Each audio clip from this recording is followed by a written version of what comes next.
Hello mọi người, this is Old Dad or Bố Già. Today I'm starting a new series. It's called Where Are They Now? Where I will be doing kind of a walk and talk, similar to the walk and talk with Bố Già, but I'll be doing it with my former students or alumni of RMIT who I've taught. So today I have Honam. Yeah. Yeah. Hey So guys. he is a former digital film and video student, and he just graduated. Yeah, I just graduated like 2 weeks ago. 3 weeks ago. Yeah, that's crazy. Yeah, it's great to have you back. Yeah, thank you. Yeah, I didn't think I was worried that you weren't gonna make it back Yeah. for your graduation. Yeah, it's pretty insane. Just so you guys know, before I even graduate, I have to relocate to the US, and things kind of went hard in the US. And I was talking to Khoa that maybe I couldn't make it back to Vietnam and graduate on time because I ran into some really big mess in America. But I'm glad that I'm here now, and I can be talking to you guys. Yeah, what a wild journey. You probably when you started the film program, Uh-huh. you didn't probably expect to relocate to the US, right? Yes. Oh no, actually, I have like 5% in me knowing that we'll eventually come to America, but because this has been a situation for a lot of people. They file the application to immigrate into the U.S., but it takes way too long, to a point that it feels like it's impossible to uh, got granted a visa to come to America, because for me it took 20 years. So my Whoa, your family, yes, 20 years. so my family filed for my application 20 years ago when I was around 2 or 3 years old. Something that I didn't have an opinion back then. I was only like 2 or 3 years old. Oh yeah, obviously. Yeah, and actually, when I was in grade 10, which was like 6 years ago, uh, I think my mom did tell me that we might go, but I think it's because maybe the Donald Trump's admission or something like that. Administration, right? Yeah. Him And- becoming president again, right? Yeah, becoming president. No, it's the Oh, first it's time. before the It's first. the Okay. first time he became president. I Okay. think he was kind of strict with letting who Immigration. yeah, letting who come into the country. So that got delayed, Okay. and just by December 2023, we got that call. We got that, hey, welcome you guys. Let's go to America. And yeah, that's what happened. And that's even before I got to do the capstone project. Oh, okay. Yeah.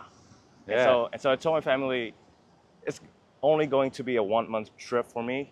It's gonna be the whole relocation for them, but only 1 month for me because I have to come back And make your film, right? yeah, and make my film.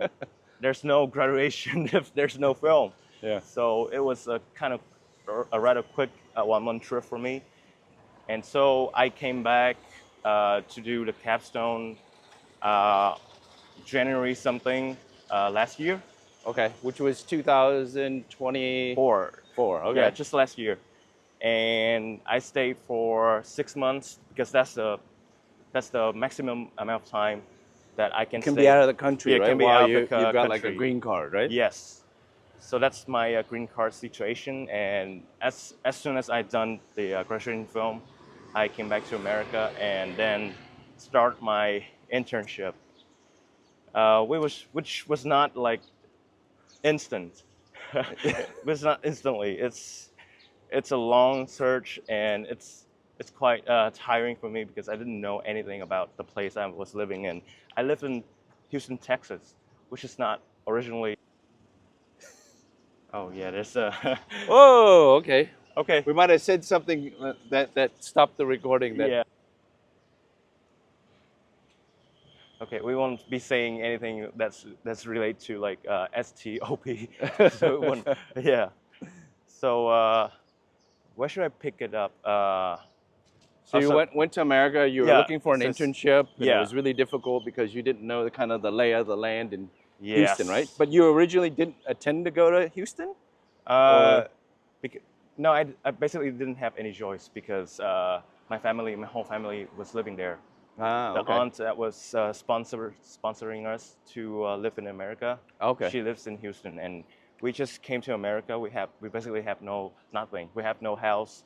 We had no cars. We had nothing. We didn't know anything. We didn't even know how to walk on the streets. So it's like beginning from like square one for Yes, everything, right? for everything. Yeah. And how was that for you emotionally?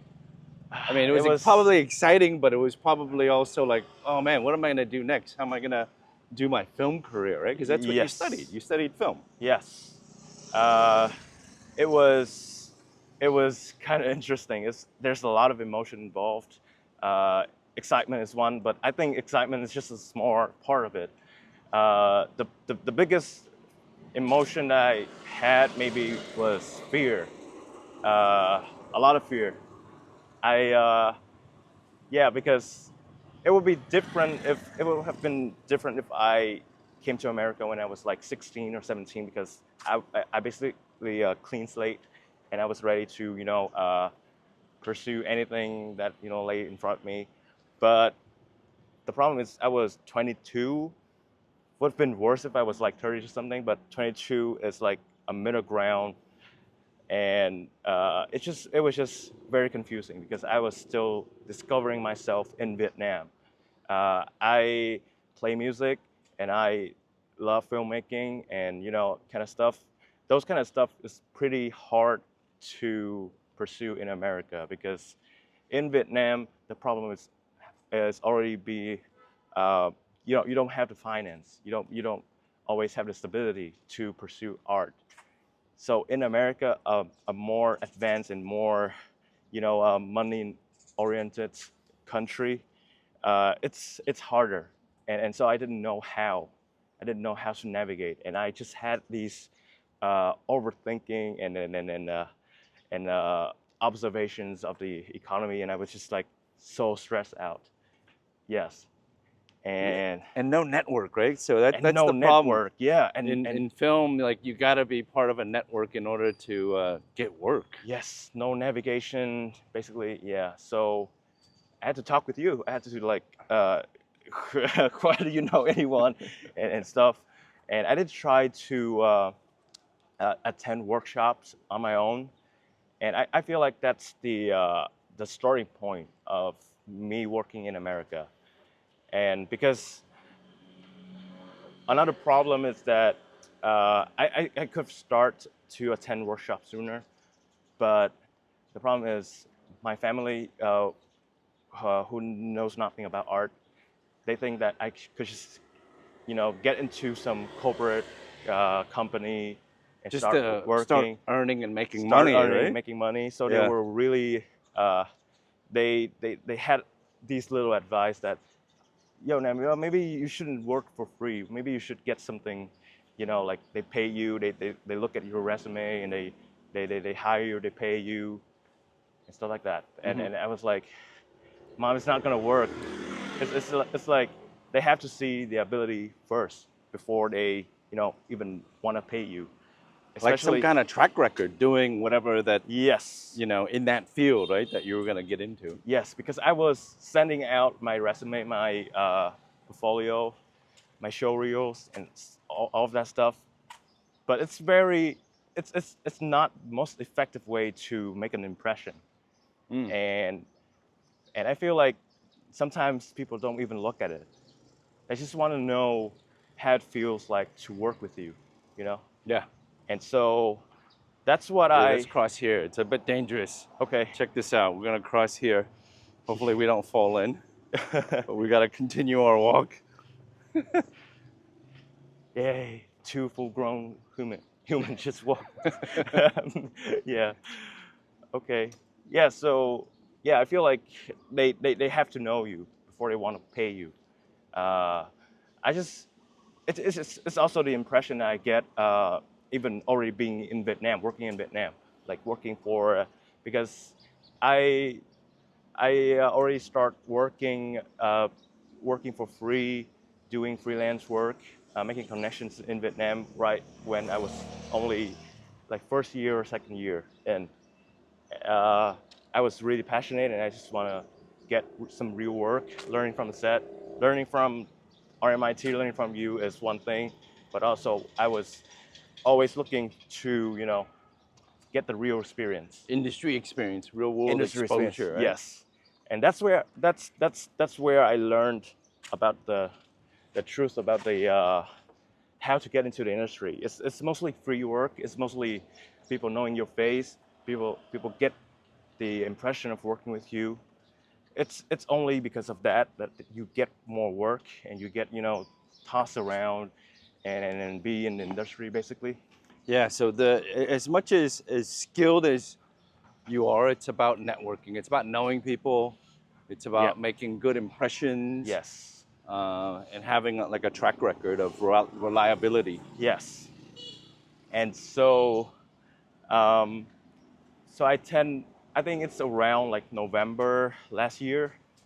Uh, so I came to America for like, I think around July last year. And I took like 4 to 5 months just to stabilize my mentality, like get used to everything, find a, Get a car, right? yeah, gotta get a car, Learn how to drive, get a get license, a all the license. basic life things. Yes, I think what's the most matter to me wherever I live is that I find a place, I find something in the city that I lived. We'll continue this very romantic pathway, Okay. like going through the jungles. Yes. Yeah.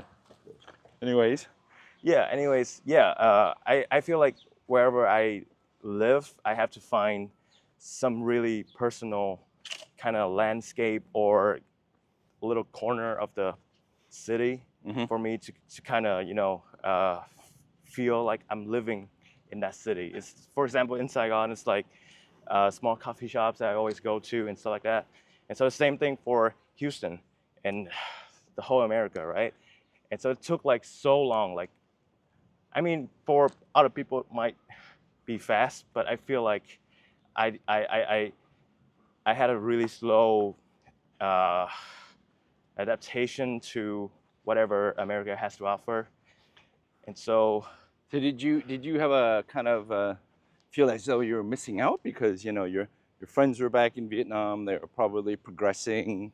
yeah, Did you feel like, oh man, I'm missing out on what's happening back there? And it's so exciting, and film is still booming. And here I'm in Houston, where it's in not the middle of nowhere, like yeah, in the it's middle of not the the desert. capital of the filmmaking world.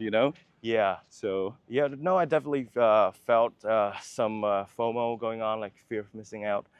But I had this confidence of, because America is a really, really big land, yeah, and I, in a logical way, when you think about it, you will run into a lot of like opportunities, even bigger, way bigger than uh, everything in Vietnam. hmm Vietnam is it's not even like 1/10 of America, and so I, although I was afraid of missing out, like I see my friends keep working in Vietnam. They are in their same dream team, and I'm here. I was there, all left out. But I do have this belief that eventually I will run into something big in America, because it was supposed to be the American dream. You go to America to get something big, right? Yeah, make some big money kind of thing. Chasing after the Hollywood dream. yeah. And I was constantly thinking about like California and Los Angeles, Hollywood, all that stuff. But living in Houston, Texas is still really far away, and I don't know. I didn't know how, but I knew that I will be there. Because I'm already in America, so why not take another like 1,500 miles to the place that it's all about filmmaking. Yeah. Yeah. But I think it was nice because we were able to then, because I know that you had one class left Yes. to finish your degree, which was the internship course, Yeah. and which was very difficult to get placed, Yeah. especially Really being in difficult. America with no network. And No network. Yes. fortunately, we were able to get you placed, which is very unique because you were able to do an internship in the U.S. with your Yeah. degree, which is, I think you're the first one to do an internship in the U.S. as part of the film degree. Yeah. Although it's not really the internship that was officially placed was actually more remote work than the actual on-site work. But during that internship, my employer has advised me to, practice networking as a part of the internship too. So I'm actually networking beyond the working range of that company. Yeah. So that company was NPF, led by Phuc, also one of Hua's alumni. And he gave me his company business model is basically he's doing video production for real estate sales and stuff like that. And there were not a lot of projects happening, like on-site project happening at the time I was employed. At the time I was Because interning. in America, it was kind of the end of the year, right? The end of the year. So Towards the holidays, Thanksgiving and Christmas. yeah, and so there was not a lot of work, on-site work. So he gave me a lot of like remote work, editing work, and also developing ideas for his next commercial, for his next projects, kind of thing. So he and the thing is that Phuc knew that, Phuc understood that well. So he always trying to get me out and networking with some other people outside the company, just giving me a big portion of time during the employment to networking on my own time. And so I think that was great. And he gave me a lot of advice on how to connect with people and stuff like that. And I think the biggest lesson that I learned from him is that because he was not originally an immigrant when he was in America. Okay. His path was different, right? Yes, he was just an international student. Okay. But he managed to open a company in America, and that to me was impressive. And get into, because I think he found like a niche business too, right? Yeah. So he studied in RMIT, but then when he came to America, he studied another. I think it was a master degree in video production, and he knew that he only have like a few years in America because the visa only sponsor you so far.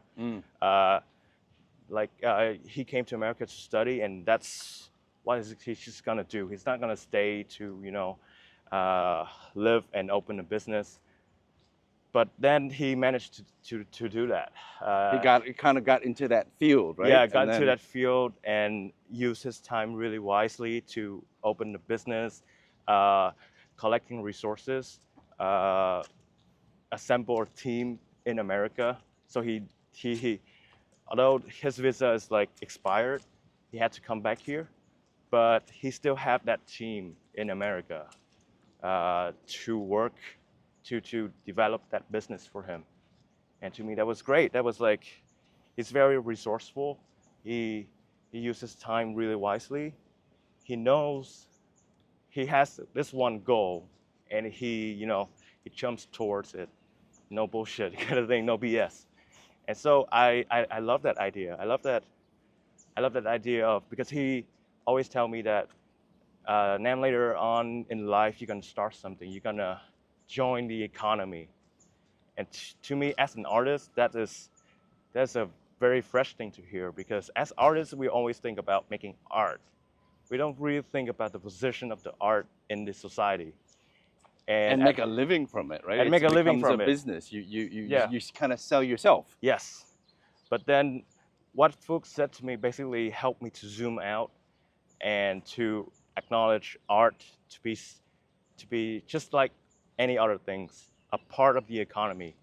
People consume art, people make art and consume it, and it has to make money. There must be fun running into it, and it has to produce some money after it. Yeah. And that's how it has been part of the economy, because nothing in the economy works for free. There has to be money flows around it, and that's basically what Fuchs said to me. Only that one thing, like, you got to join the economy, and I just sat down and I think about this whole existential position of what I'm doing, and so yeah, that was great. And so that moment was when I officially felt excited. I put all the fear behind, and I feel excited because this is like a new mindset for me, and I'm ready to explore it.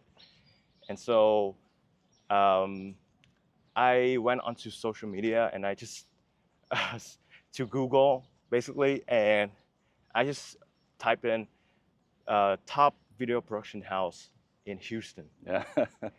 Yeah, very. Something really basic, which you should have probably done from the start. Yeah, yeah. I was just overthinking it the whole time. But yeah, that's basically what I did. And it came up a few names, not a lot of names because it's still Houston. But that is the perk of living in Houston, because you can only find a few best things. It's not like a lot of options for you to choose. Yeah. So you don't waste time in searching around. Whatever you search, you just gotta jump into it. And so that's what I did.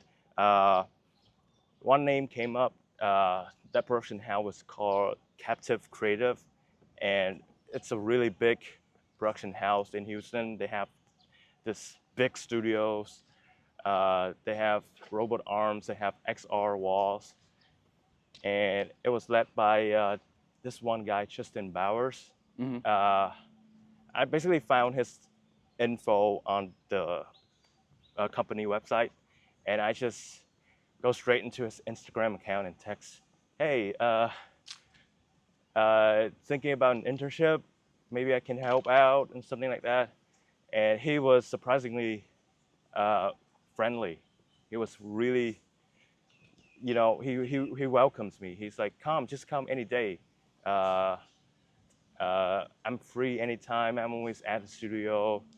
And that's what I did. It's like an hour drive from my home, but there's nothing else. So that's my only option.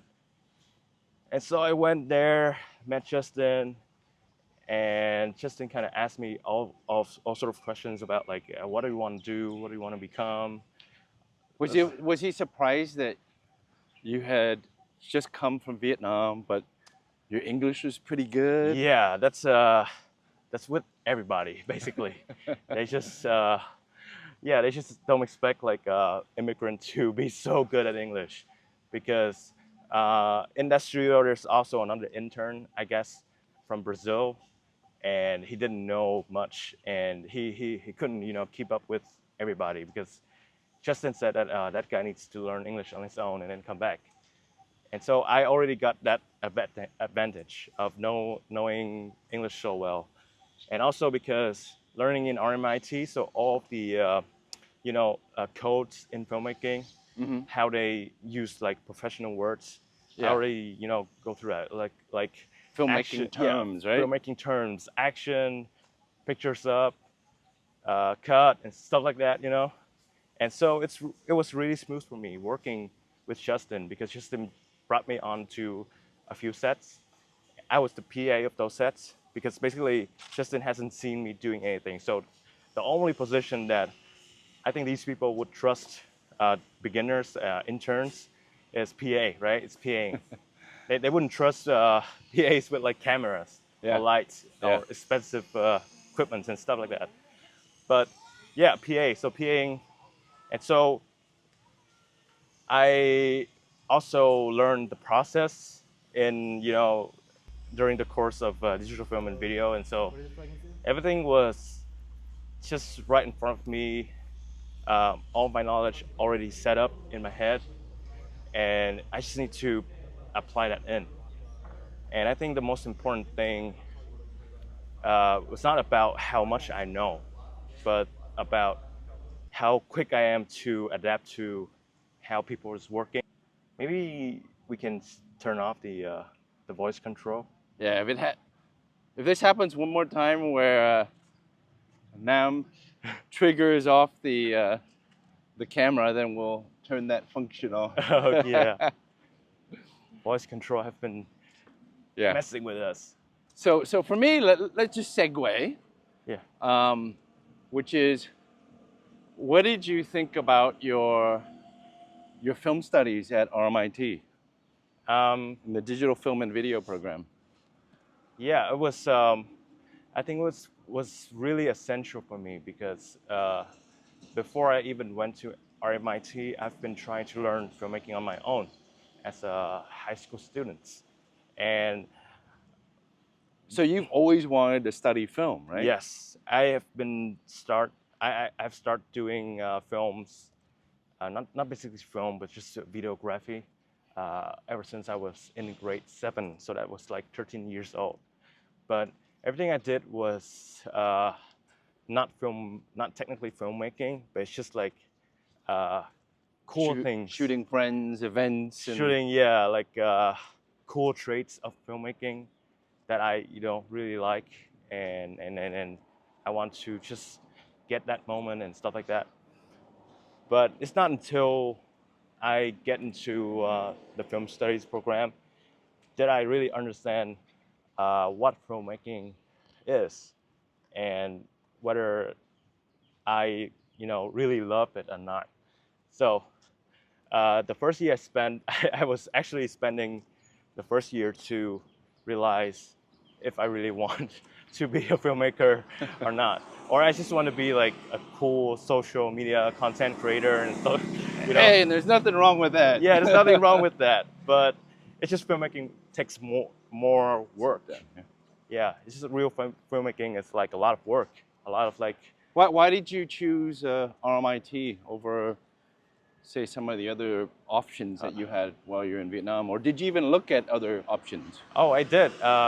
It's just RMIT was a no-brainer options because first, apparently it's like English. Okay, I get so to taught in train- English, classes taught Yes, in English, I get right? to And train you wanted, myself internationally, and I don't limit myself to Vietnamese terms, production Vietnamese terms only. But I get to expand my. I get used to like using English, and so that's the most important thing when I came to America, right? Because I've been spending time studying. since you knew that you were gonna be heading off to the U.S., you go, Yes. I should learn Yeah, film, since but in a yeah, English-speaking yes, program, right? yeah, since I know there's a chance I will come to America, yes, I have to involve myself in a full English environment, and so RMIT became a no-brainer options at that point. But also because I really because I've been asking other alumni, right? Not in digital film and video program because we were we were new. basically new. We were basically Right. one. So you started doing COVID, right? Yeah, Roughly. yeah, just a little before COVID, like Okay. 2020. So you're part of that first batch. Yes, Okay. the lab rats. Yeah, It was a tough time for any university student, yes, across the world, not just Vietnam. yes. But so prior to the time I went into RMIT, I asked a lot of alumni in other programs like digital media, or just basically any program inside RMIT, and I learned that RMIT gives the students a lot of freedom in how they want to learn. I guess so, because the way that the whole Vietnamese education has been going on is that a lot of teachers will control how you study, and they will just like spoon feeding you all the information and knowledge. And RMIT is just different. It's like Australian education, uh, Western education, right? And so it gives me freedom in searching for in becoming however I want, right? And so that's the second thing that so first thing is English, and second thing is like the freedom in choosing what I want to become. And so the RMIT gives me that two thing, and it's already like an approval from me. Yeah. Yeah. And obviously, I think you've now as an alumni, graduate and alumni, you've obviously been able to use a lot of those things that you've learned in your internship and also the workplace, right? Yes. A lot of social skills. A lot of I think I learned a lot of the communication skills in RMIT because you have to work with other people. You have to work with the lecturer, the professor. A lot of elements to consider in every project, and I think that's the most valuable skill. And just working with a lot of different students, right? Yeah, just working with Teammates people and and negotiating things. negotiating things, seeing their reactions. They got angry, they got happy, they got it's just all the spectrum, and to really truly understand that good work only produced by a crazy amount of people, not just by yourself, and that's the most important thing, most valuable thing that I take away from RMIT. But And you ended up, you and a small group ended up creating, I thought, an amazing capstone project film. yeah, well, thank you. A little long. A little long, yeah. I would say cut it down a little bit. Yes, But- still in production. Yeah, but a really meaningful film in the sense that, you had an idea that you and your team wanted to do, but then you quickly kind of evolved the idea after some feedback, and then you grasped onto a story about that dealt with Vietnamese heritage, Yes. preserving Vietnamese heritage, right? Yep. And oh yeah, now that you mentioned about like Vietnamese heritage, I did also learn that I want to, do something about Vietnamese heritage during the time I was studying, because I will make a small comparison here because people who learn filmmaking the untraditional way, not going to film school and stuff like that, learn from outside, learn from the work environment, they will only learn, they will mostly learn the skill to make the movie, right? So the But I feel- technical skills, The right? technical skill, yes. But for me, when I was in RMIT, I think I shift a little bit further away from like learning the technical skills only, and starting to get into this whole reason of learning filmmaking, like why the whole philosophical aspect of learning the skill. Why do I want to be a filmmaker? Why do I want to do this? And once I become a filmmaker, what is my role in this society? So that was the sort of thinking that I got when I was in RMIT, because I was learning a lot of theory class, and David and Nick and also you at some point would say the history of this, the history of that, this screen movement, that screen movement, this cultural movement, that cultural movement, and the function of the medium itself. So I learned a lot about the nature, the core of filmmaking, of what it means to have a film. And so that's what gives me the idea about oh yeah, because I'm a Vietnamese filmmaker, so I should be doing something for Vietnam, right? Something related to Vietnam.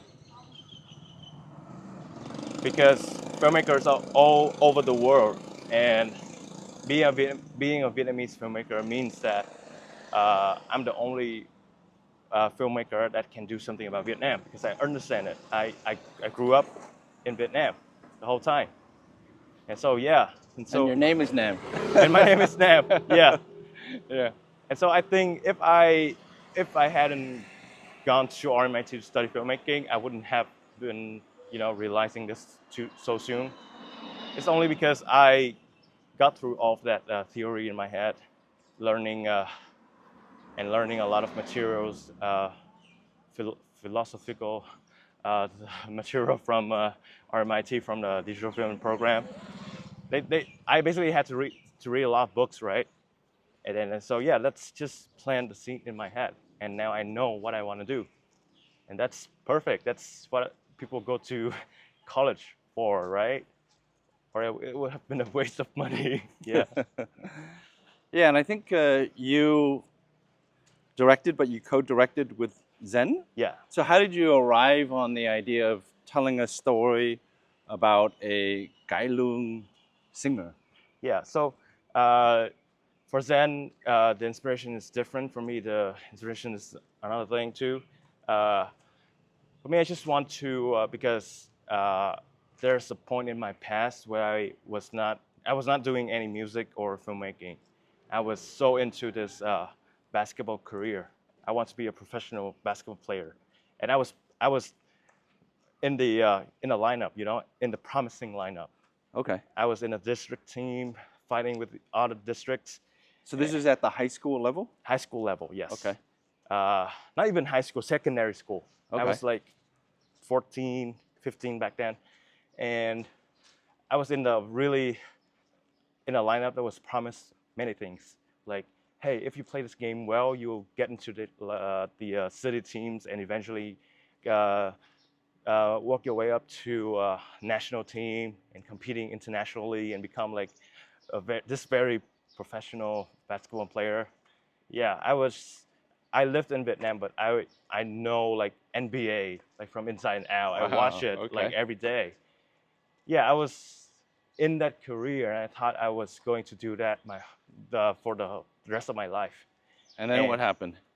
And then at that one game, someone was being evil, and it was that jump I make is a layup, and then when I land, someone who was regarding me, he tried to make me land a different way. Awkwardly, right? Awkwardly, and so my ankle got twisted 90 degree. Oh, so you broke your ankle? Yes. Oh my God. And it took me like I feel like I healed really fast, but it was not fast enough. Like 3 months, and in that 3 months, they're already looking for other people, looking for someone to replace me, because the tournament is still going on, right? And so there's no waiting for me, and so basically I was out. Oh, okay. And in I think in the sport industry, in sport they don't trust people with previous injuries. Okay. Because people with previous injuries will have this mentality of holding back, because I got injured and I just have this little trauma in my head. Okay. That if like what if someone's gonna guard me in an evil way, right? And then I got the injury. So you're never again. the same probably after Yeah. an injury, right? Yeah, so I was a defected product at that point, and nobody wants me anymore. There's no international basketball player career anymore, and so I was devastated, because that's everything I ever. That was your dream. Yeah, that was my dream, and that was what all I want to do at that point. I knew nothing else. Yeah, my life was basketball, so I was devastated. But because of that, it probably It prepared you for the adversity of moving to Houston. Yeah, it's of like stuff doesn't always go right, and starting over. The only permanent thing in life is actually changes. It's not, like that's what I learned. It's not anything else but change. change always happen, and what you have today, you cannot you're not expected to keep it for like long. Tomorrow may be different kind of thing. And so yeah, and so that's a past incident that I took inspiration from when I do this capstone project, because in the film it's about a artist that lost the voice and couldn't perform like as well as before, and the resolution is actually just like how I did with that basketball thing. I just have to find peace with it. I just don't have that. I'm not grieving on that perfect kind of future anymore, like the lost career anymore.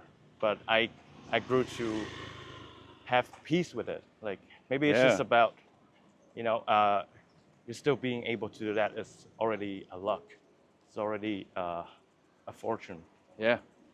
And so the same with the singer in the film. She couldn't perform well on stage. She couldn't hit that high note. Regain her former glory. Right? Yes. Wouldn't get that wow factor from the audience anymore. But she still managed to do service to the guy's funeral. Yeah, The so other poor- people are still in need of Yes. what So- she is able to do. Yes. So she still be able to do something, right? Yeah. And so that's with me too. I will still be able to play basketball, have fun with people, use it as like a connection sport, or just basically having a really fun time. Yeah. Like little fun time. It doesn't have to be like being LeBron James or Michael Jordan or Kobe Bryant. I think the height will be an issue too, right? Yeah, the height will be an issue too. You probably never grew as Yeah. you expected you would grow either, Yeah. right? Yeah, and so the same with in that film, and I combined that inspiration of my past with Gai Lung, because Gai Lung is such a, you gotta be like the most passionate artist living on earth to be pursuing Gai Lung, because Gai Lung nobody cares about it nowadays. Yeah, exactly. Yeah, like it's a lost art, and to see the people, there's still people doing it. It just makes me feel like, wow, this is something that even though they will not make a living from it, they will gain no glory from it, but because they're so passionate and they're so connected to the art, they just simply doing the art because they love it and they have a really strong relationship with it. They just do it because of these really core values, And so I guess when it comes to doing a story about making peace with your passion, with what you really love, Gai Lung is a perfect subject to recreate that lost and that regaining, Absolutely. It's beautiful. Yeah. Yeah. So you thirsty? Should we? Yeah, We're we back should. where we started. Should we just go in and grab a drink and come back here and we'll just sit and talk? Yeah. Yeah, and finish Yeah. it off. All right. I use a lot of sweat now. A lot of sweat. We've earned the drink. You okay? own the drink, yes. Stop recording. All right, we're back. We're back. Got a nice cool drink from Yes. the very sunny day, hot walk. They don't have But- this in America. They don't? Yeah, they don't. Well, They not don't- Highlands, but they Not Highlands. But Starbucks and all that. It's not the Maybe- same, huh? it's bad coffee. It's just bad coffee. So technically, bad for me, but maybe good for people in America. It's Because- very light coffee, right? Yes, 'Cause really here, light. I think they drink Arabica over there, which is very light. Yes. And we drink Robusta Yeah, Robusta. bean, which is like, Yeah. boom, it And I grew, charges you up. I grew up like drinking at least like 2 cup coffees a day, and so I couldn't get. I was so caffeine. Deprived. Deprived. Yeah, in America, I was like, But you can find Chungwing over there, right? You can buy Chungwing. I think yeah, but really limited options of places You just I can can't go down the street and get it, you know. It's just stop too, in too and- much trouble, and then it's too expensive. Yeah.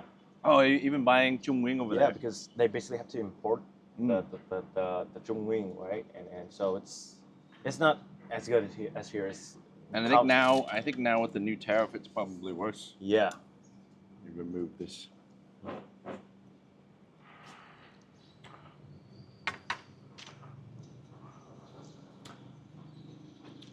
I have to say one thing that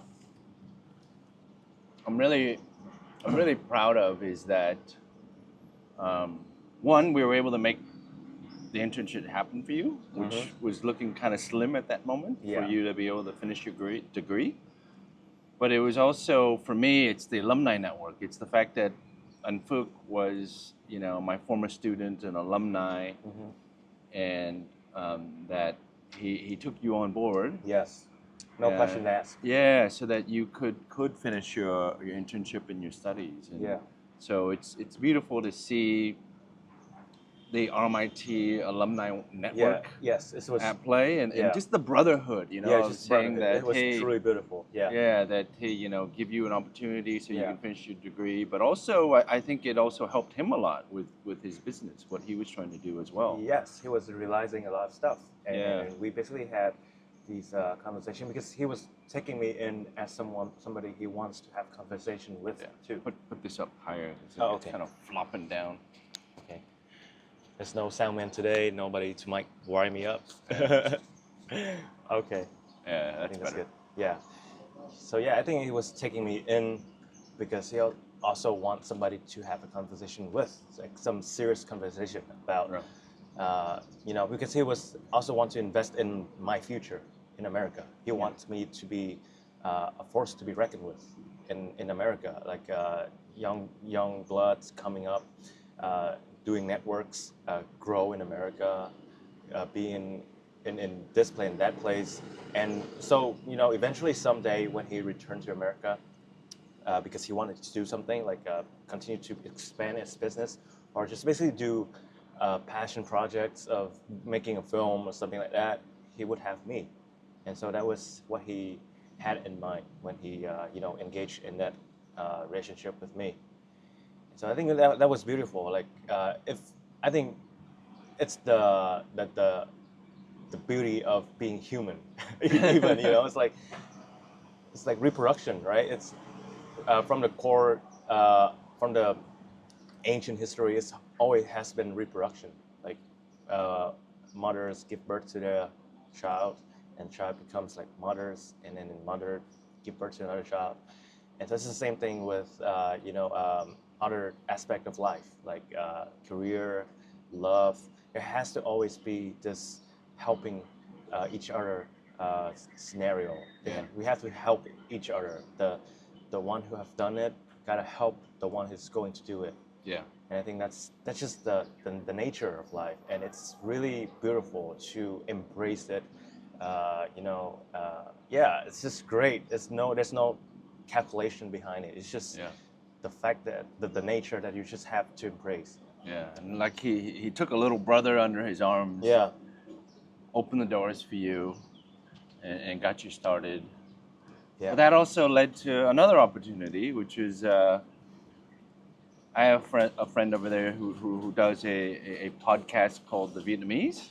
So Kenneth Nguyen, and then I was able to connect you to him to do some small projects at the start, and that led to. And that led to my first feature film in America, and that was the height of the trip. Like that was I think that was the happiest day of my life when I received that position. It was also that What was the position though on the film? DIT, Which is digital image detection, responsible for copying the files. It's not just copying; it's transferring, you know, in a really specific way so that the source it's the same as when it leaves the camera. okay. So it has to be, you know, you have to use like specific professional grade software, and there's like a lot of things you have to look for when you do that, you know, seemingly simple transferring process. But there's a lot of things involved in that. And so yeah, that was my position. And the great thing about being hired into that movie is like it's the same thing with food. And so Ken tells me about this film, and the director was basically Ken's friend, and but Ken would not, you know, put me in try to secure me a position in there. Right? It's not in Ken's power. It has to be coming from the director. And so he said to me, well, I'm just trying to reach out to the director and you know, say something to him, make him interested. And so that's what I did. I just called the director. The director's name is Lawrence. So I called Lawrence and I said, hey, so maybe Ken has, you know, told you about me, and you know, I live in Houston, but I'm really willing, I'm ready to just come out to like California, Los Angeles to work on your movie, and I don't even care about the money. I just want to break even, at least, because I have to live, right? I have to live in Cali. It's a really expensive place. Yeah, yeah, and so Lawrence said, yeah, cool, man, just come to. We didn't even confirm on what I'm gonna do for the movie. There's no DIT at that point. Just come out and Just we'll come figure out. it out, right? But the beautiful thing is, he told me to just come out. He basically was telling me that I will pay you. Yeah. Yeah, he was basically giving me So in good faith. in good you're faith. Like, okay, let's do it. He's just giving out trust, like he's giving out free samples, you know. And so I was like, yeah, okay, yeah, I will just come out to California, and then so I drove like 1,500 miles to LA.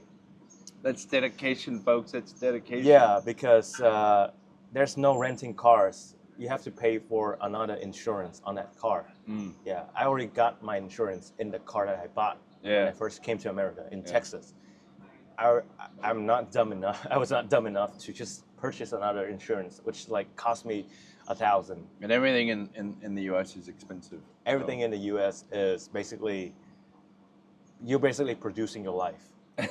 You're basically producing like all. I feel like learning filmmaking also helped me, you know, living a life in America, right? Because I was basically producing for everything. Yeah. I have to research. I have to, you know, really learn the price of everything, learn the pros and cons of everything before I do it. Yeah. Just like when, you know, you do a film, you have to look for a location first. Pinch every penny, right? Every penny, and then negotiate and stuff like that. It's basically life producing. It's actually pretty close to filmmaking, yeah. And so yeah, I drove to LA, 1,500 miles in 2 days. The first day is 15 hours, and then the second day is 10 hours. And it was actually also beautiful for me too, because my mom was not in peace with me driving alone to Cali, and so she wanted to drive with me. Okay. And so she hopped on the passenger seat, and we just Wow, it's a nice road trip with mom my and, mom and son. And that's actually the first time I ever heard the whole history of my mom, of my family, how she was potential movie, man. Yeah, potential movie. Yeah. How she was raised, how she fled the war, how she, you know, lived and you know, in growing up in a really hard time where you know, Vietnam is going through like đổi mới and stuff like that. And even before that, right? Even before that, before 75. Yeah. When the war happened, my mom was like running during the war. Yeah. Yeah, so she told me all about that. Wow. That's gold right there. there. That's gold, and it was 25 hours of just stories, you know. Yeah. And I was just driving, you know, like a really straight road, desert. All the stories like baked into my mind right now. Yeah. And so it was a great opportunity. And yeah, so finally I reached LA, and I pretty much booked a small Airbnb down there. It was like for $1,300 a month, for 1 month, yeah, for 31 days exactly. was from an old Chinese couple. They were really nice. They even made coffee and cooked breakfast for me every morning because they was taking me in as their son. Okay. Because they were old, and I think they have like kids, but their kids is like All grown and spread. nest. Yeah, left the nest, and they were taking me in. They knew that because before I booked that Airbnb, I have to basically give them an introduction about myself, and I said I am a 22 years old filmmaker from Houston, really motivated and kind of thing, and so they really they think that's cute, I think, and then and they were taking me in as one of their kids, and so they try to giving me as much accommodation and convenience as much as possible. Coffee, breakfast, free food. Yeah, it saved me a bunch of money actually. Yeah. And so I came into LA, but the movie was delayed because of the fire that was just happened at that point. That's right. Yeah. Okay. So when I drove into LA, it was like a crazy it scenery. was like hell. It was like hell. It was smoky Hell on earth. all around. Yeah. And then my mom was like terrified. My mom was like, why are you driving straight into this mess? Like, what could we just come home and then just find work elsewhere? I was panicked for a second. Asian moms. And then I was like, Mom, it's just okay. It's like the fire already stopped, and it's like the Palisades, so it's really far from even Hollywood. Yeah. So it didn't matter that much. Yeah. And so 1 week later, when I first arrived in LA, the film starts shooting. And it's a Vietnamese film, right? It's a Vietnamese film, technically. I would be in better peace to call it a Vietnamese American film. Okay. Yeah, Okay. Fair enough. Because English. It's in English. It's entirely in English. Yeah. Okay. Which are little variations in betweens because actors sometimes do some code switching. Oh, okay. Yeah, it's like when there's a mother in the film, and then when she called her kids, he's like, "Hey, Gong," instead of like, "Hey, kids." Yeah. And so it has that dynamics. Okay. Yeah, a little Vietnamese, but it basically just a independent, I think, psychological horror movie. Okay. Yeah, about a woman, J.K. Rowling, a level writer, who got really slowed down on her final books, and now she came back to her childhood-like house, also where her brother died when they were young, and then she thought that she did it. She killed the brother, and so she. Don't give everything away. Don't give anything away. So she just came back to that place, and things happen. Things happen. Okay. Things got messy, kind of thing. Okay. Yeah, and yeah, it was a really interesting film. And what's more interesting is about how the director shoot kind of place the camera and because I think it's not the most unique storyline ever created, but I think a lot of people have already done that same type of film, genre, yes, story. Yes. Okay.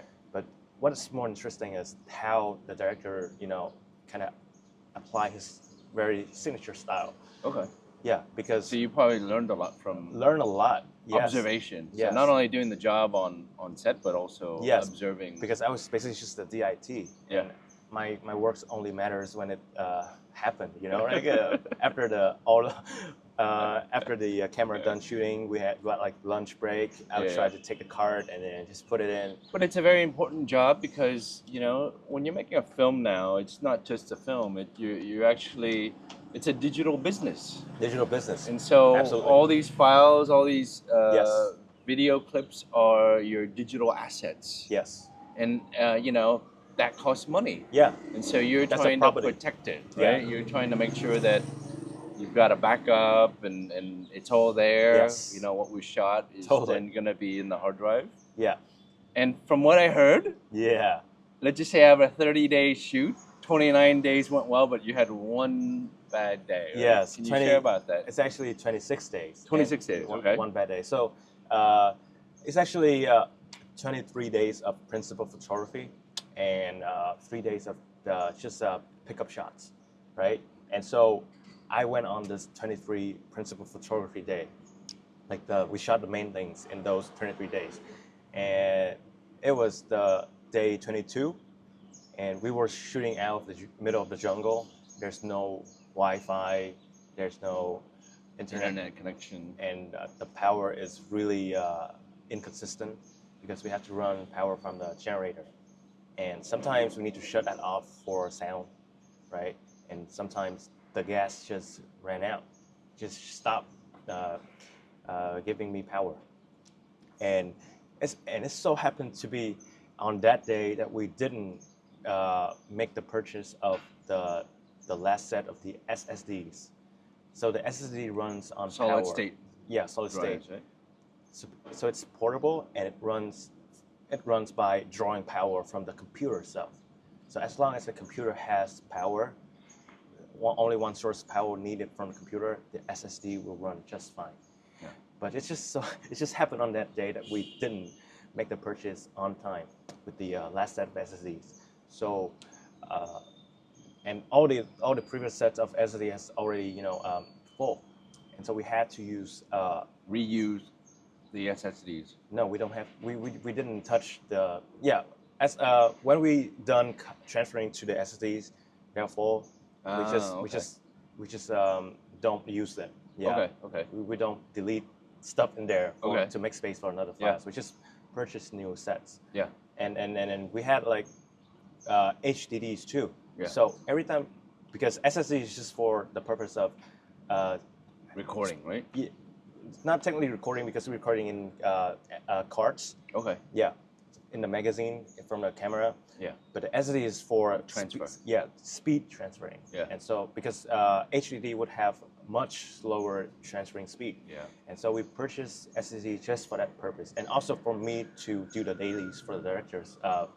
Working straight from the SSDs had like really reliable reading and writing speeds. So to work in a computer, but anyways, we ran out of SSDs, so we have to use our HDDs. HDDs we use it to backup files from the SSD, right? So we have another layer of backups for protection, for digital assets protection, and so we had to use that HDDs, and that HDDs ran on separate powers, so it's not rely on the computer. It rely on an adapter, and it has to be like consistent power feed into it.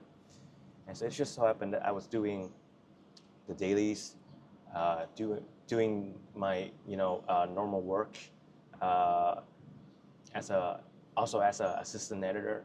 I try to assemble cuts for Lawrence to see if he's missing anything, and I was wearing my headphones, right? And I was just too focused on doing the editing work, that I didn't pay attention to how the files were transferring. Okay. And so at one point, the power got cut off. Yeah. That happened a few days in prior, but I specifically told the electric guy to, please, when you turn it off, please, tell me, kind of thing. But this time, I think people did tell me, but it was rather a rush. Yeah, everything was in a hurry. Yes. Near the end, right? Maybe they just passed through my tents, because we were setting up tents in the middle of jungle, right? I was in this really enclosed space. All the tents, they have like these walls. And so the electric guy might have told me, but from outside, from behind the wall, on the other side of the wall. But I knew that I couldn't rely that much on the electric guy. I would just listen carefully to the generator running, the generator noise, to know if it's running or not. But I was wearing the headphones. I was too focused on a secondary work. DIT should be my primary work, right? Yeah. I should always be paying attention to that. But I didn't get my priorities straight. I was focusing on secondary editing work more. Yes, yeah. And so the power shut off and it fell. right? So to make a long story short, what Yeah. happened? So You- yeah, so the fire didn't transfer all the way, right? And in the middle of the way, it's just my guess. I think it's got corrupted, okay. right? But I only knew that the next day, the last So day. you lost half a day Yes. worth of files, Yes, Whoa. half a day. which is really detrimental to a shoot Yeah. because then it would require you to go back and reshoot Yes. that half day or how many hours or whatever, right? Yeah. Yeah. It's took us. It did not took us. It did not take us more days, but it took us more work because Yeah, the whole but to crew. recreate everything. Yes. On the pickup days, they have to not only recreate stuff, but they have to like. Everybody was basically working for 2 units at the same time. So the AC had to set up 2 cameras. Yeah, yeah. The actor has to like pay attention to 2 lines, to two scenes, different scenes. The gaffer had to do 2 lighting setup. It's like double work for everyone on that pickup days. Yeah, yeah. So But- it was an expensive mistake. We just check, make sure we got Yes. recording time still okay. Yes, just like Lauren said, it's cost. I don't know if it's the accurate number, but he just blurted out when I told him that I lost the files. He blurted out that it's gonna cost us like 10,000, Right. another 10 grand Yeah. to reshoot it. Yeah, And you tried to recover the files, right? yes, You sent it to a service and you weren't able to recover data it? center, and yeah, was not able to recover because fine. the files was never there. Yeah. It never made its way to the hard drive Yeah. because the power shut off at some point. And so you didn't check that Yes, you I had didn't it, and check then the SSD was erased. Was it erased or the Yes. cards were erased? Yeah, the magazine were erased. Ah, okay. Yeah, because I only checked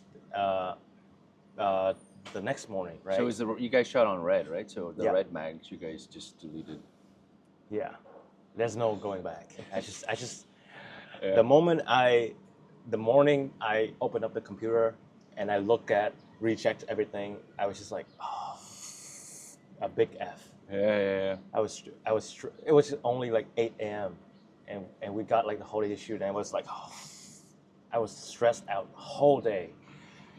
How do I Yeah. tell them? How do I tell them? Yeah, how do I tell him? I like, And that's the thing. That's the thing in filmmaking is like, out of 23 days, you can have 22 amazing days, but that one bad day will just completely destroy yeah, you and your reputation, right? yeah. So let's talk about the consequence, right? So Lawrence was really angry, obviously. Yeah. Yeah, it's his. Like anybody would be, right? 'Cause Yeah, it's, everybody yeah. would be. Like, Yeah, it's yeah. totally understandable, and I totally deserve the anger, Yeah. right? I think my best effort, the best thing that I did was be honest about it, you Yeah. know, and earn it, Yeah. earn the mistake. I don't talk back. I don't make excuse. Yeah. Take responsibility. Yeah, take responsibility. And one interesting observation is that everything you say after you make that big mistake will sound like an excuse. Yeah. Like, even no matter how hard you try I to don't be know what honest. happened and Yeah. right? Like, yeah. I was not trying to make any excuse. Yeah. But to people around me, especially to Lawrence, it will always sound like an excuse. So I Yeah. have to make an extra effort Yeah. in being even more honest about Yeah. it. But it has to come down to just giving Lawrence, just giving everybody time Yeah. to process it. Yeah. Yeah, and just trying to make it up for him. Yeah. And what was the makeup? How did you make up for it? Okay, so zoom out a little bit. I worked for 1 month on that movie, right? It was supposed to be 1 month. The whole movie paid for me to live in Cali for 1 month. Basically, I broke even, but then I had to stay for another month, and so basically I earned no money, right? Okay. it's basically everything I earned for the movie Yeah. got washed away Yeah. for that next extra 1 month of staying and making up for Lawrence. Yeah. So the first thing I can do for Lawrence was actually pretty simple. Just keep doing what I do because Lawrence really liked. I think Appreciated you for the 22 days. 22 that you days. did really well, right? and he knew that I can still do work. That because he was his intention was giving me even more pay even after the shoot to just assemble the whole the whole cut of the movie that we shot. Yeah. And that's what I did. Every day I on the film on the shoot. Make sure we have enough battery. Yeah. Oh man, we're I think we're fine. Okay. Yeah. So for every day on the shoot I assemble each scenes that we shot that day, and then so by the end of the shoot I already have something ready for him. Right. Okay. Yeah. So that was like good for him. Yeah. He appreciated that. Yeah.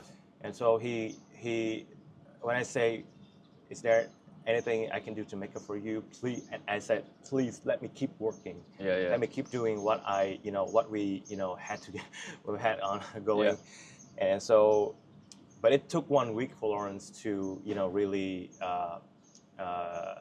take me in again. Okay. And it needs time to process because it was a really devastating time, and Lawrence absolutely was in a very pressure position because he has to deliver as a director. And and he has to probably explain to higher ups, EPs, and invested in the project. Yeah, and so so I said, just keep assemble the cuts for you, and so that's what I did.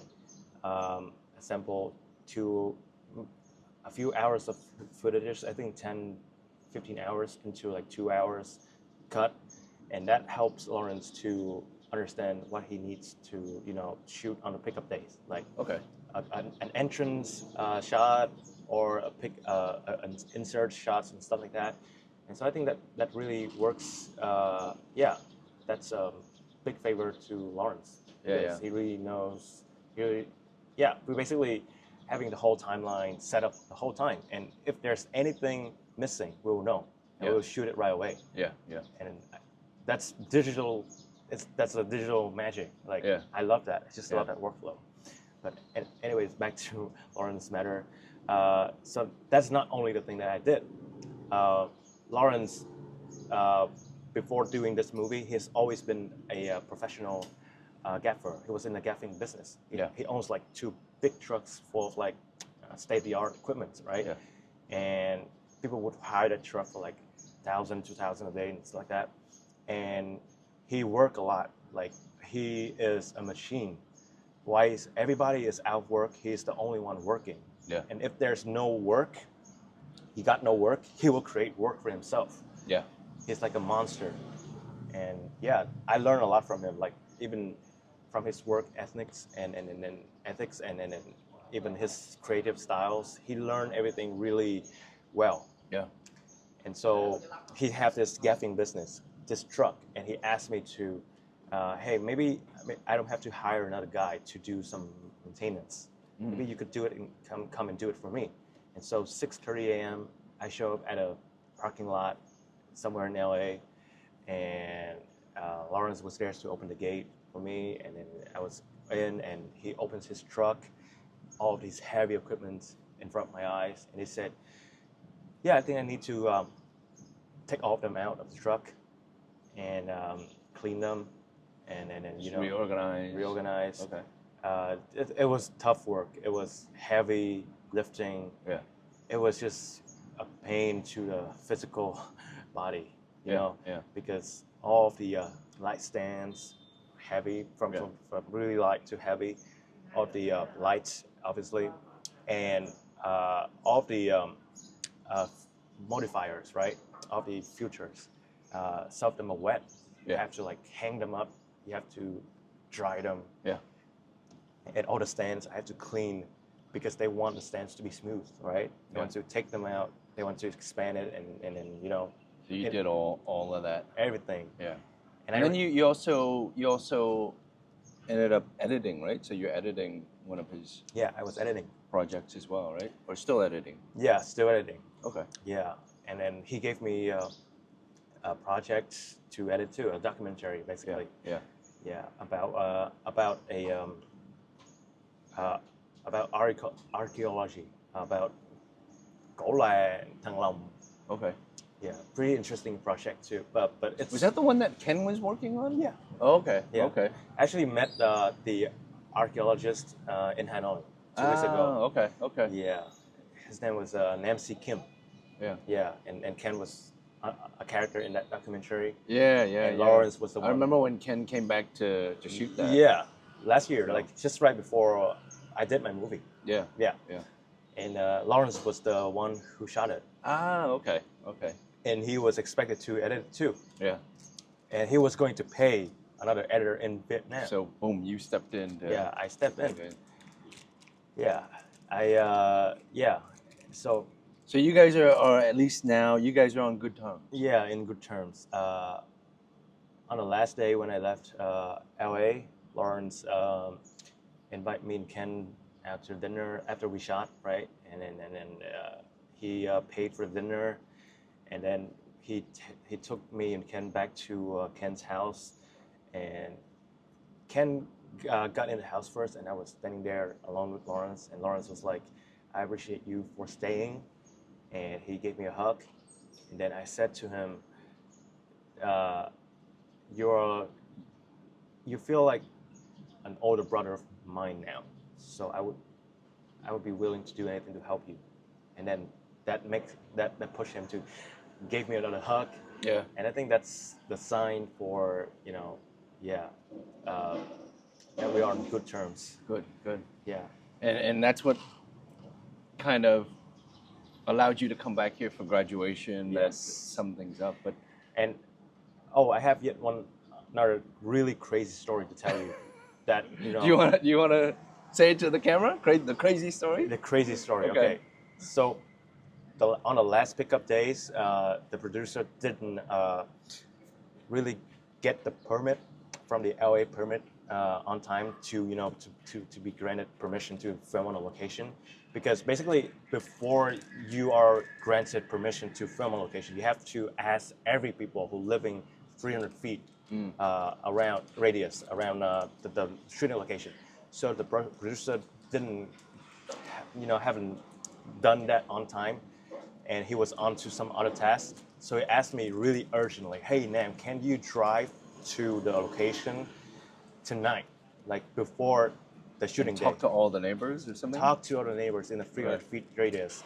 And the location is in the jungles, in the forest, in like an hour and a half away from downtown Los Angeles. And then I had to do that, right? Yeah.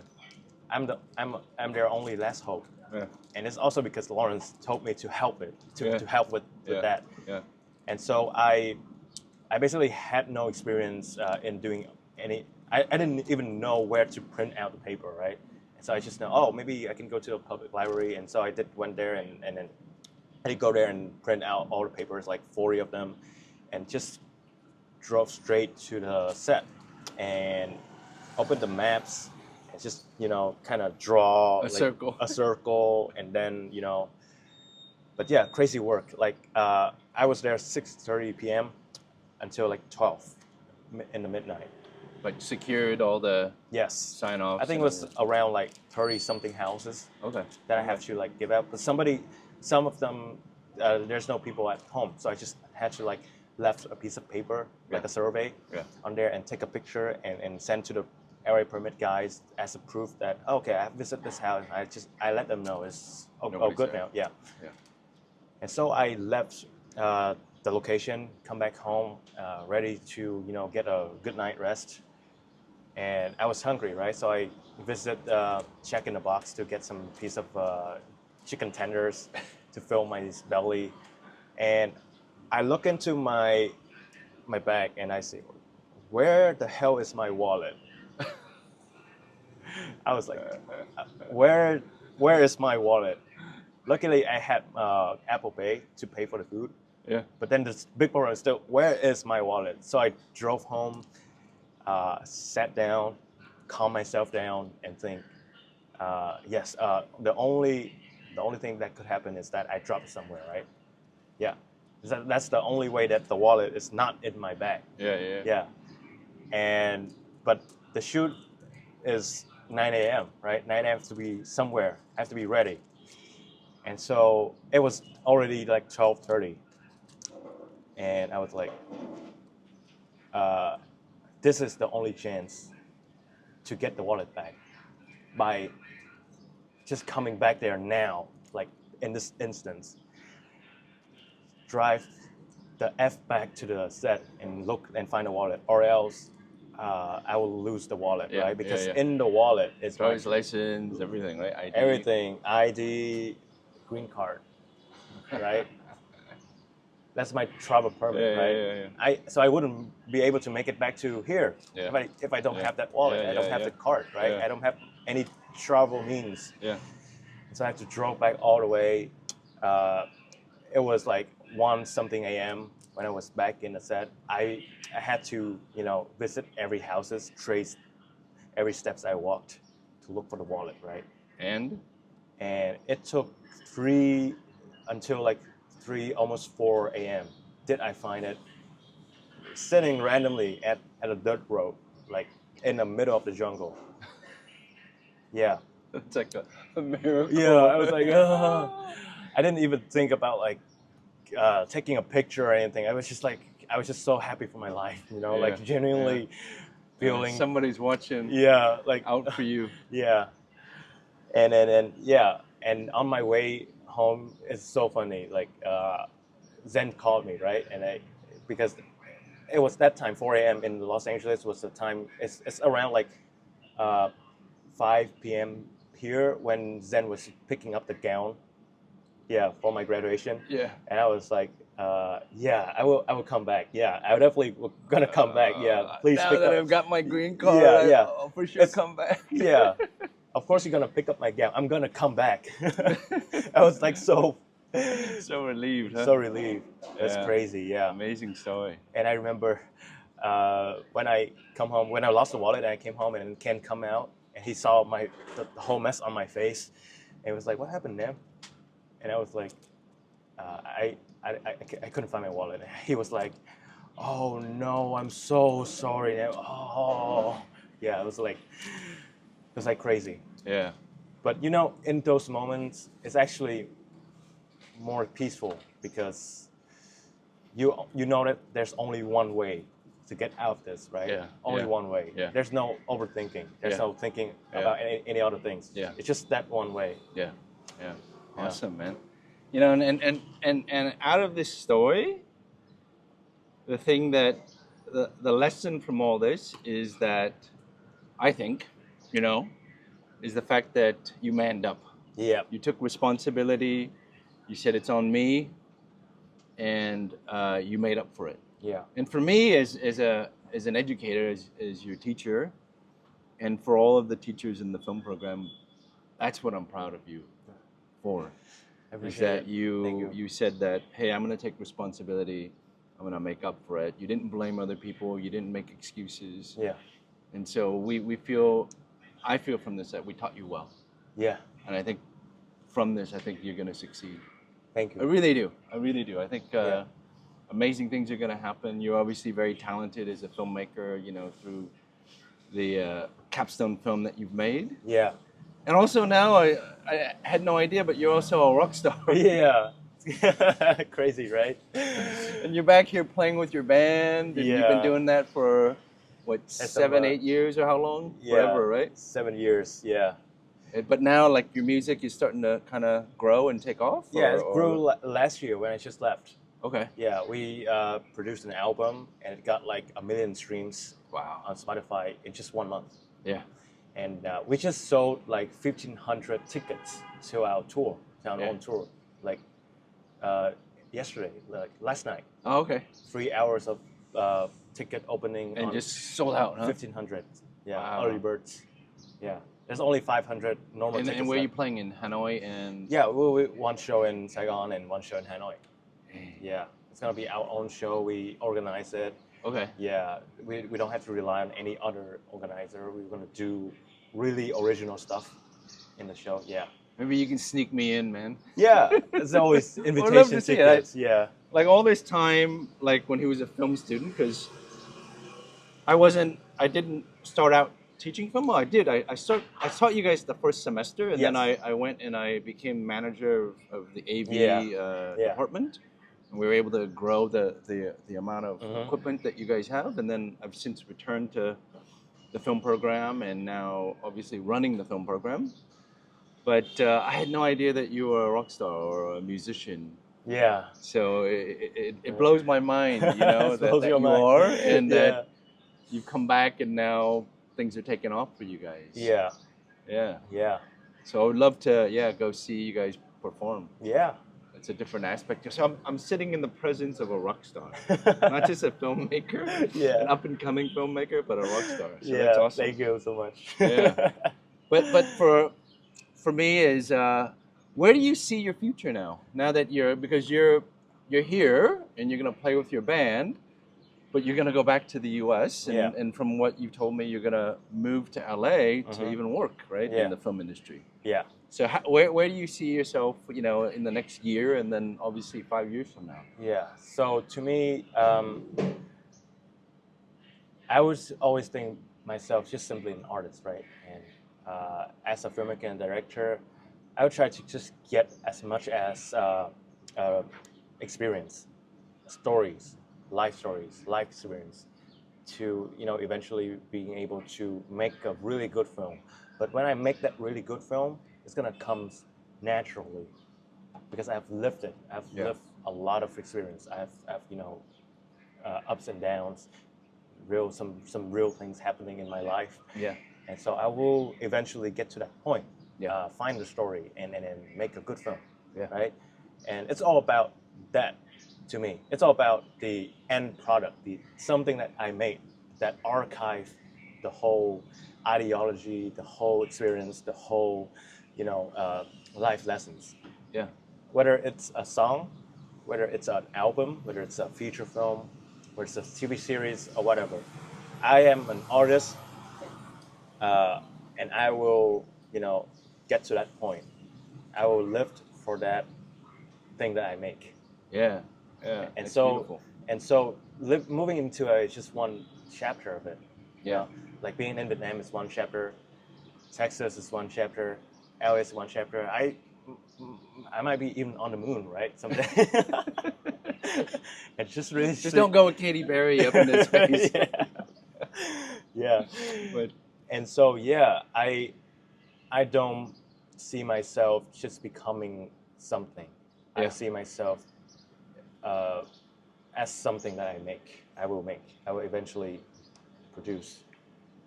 yeah, yeah. I think it's I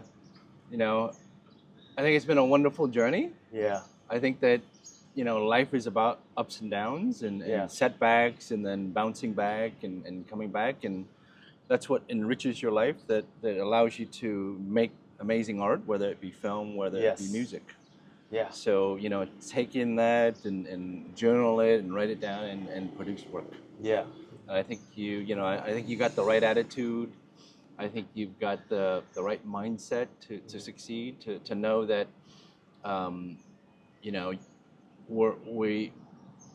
we strive to do well, but we're going to make mistakes. Yeah. But we learn from them, Yeah.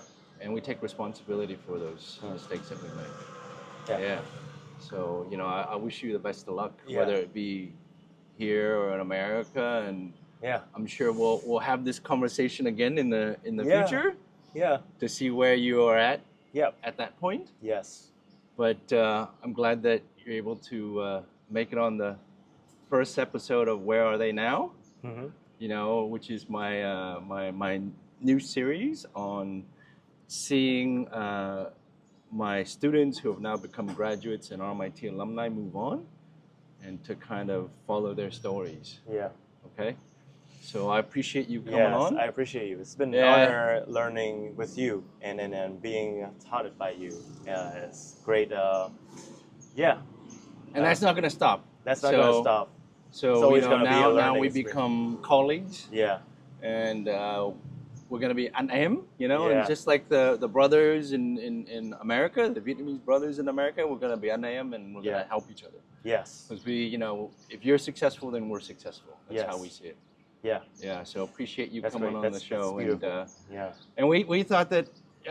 You know, we were maybe worried there wasn't going to be much to talk about, and now we're like way past an hour. Yeah. It's amazing. That's amazing. Yeah, so good for show, and I really appreciate you coming on, and Yeah. you know, keep doing your thing. Yeah. All right, all right. Thank you. Cheers, everybody. Cheers. Bye. Rockstar. Rockstar. Who knew? Who knew?